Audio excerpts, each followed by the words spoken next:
Now, once we have researched the topics from Google Trends and got to know some good data about it, next is about writing content on that topic. It could be an article, it could be a blog, anything. So let's see what articles are written around that topic. Let's say when we talked about iPhone 12, search the term here that what articles are written about it. Here you go. So some good articles, what are written about it, what is engagement around those articles. You can find the most popular articles here. And let's see some articles.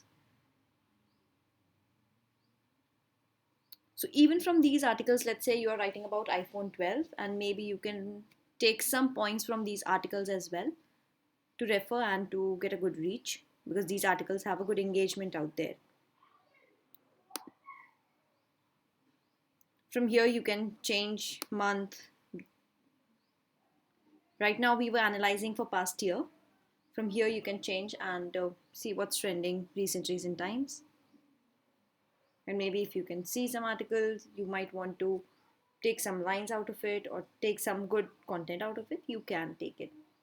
Also, let's try to do some another article. Maybe you're writing about, let's say, some keto diet, and you want to see what recent times people have been writing around it and what is trending. So you can see these engagement, that what kind of engagement this particular article had on Facebook.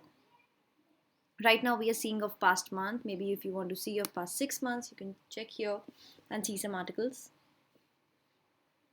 Now if you want writing about some keto diet, maybe you want to include some keto diet meal plans by emails, you can put an article and link them as well. So that's how you use Buzzsumo web content research, and see what articles are written around the topic which you have thought of writing about.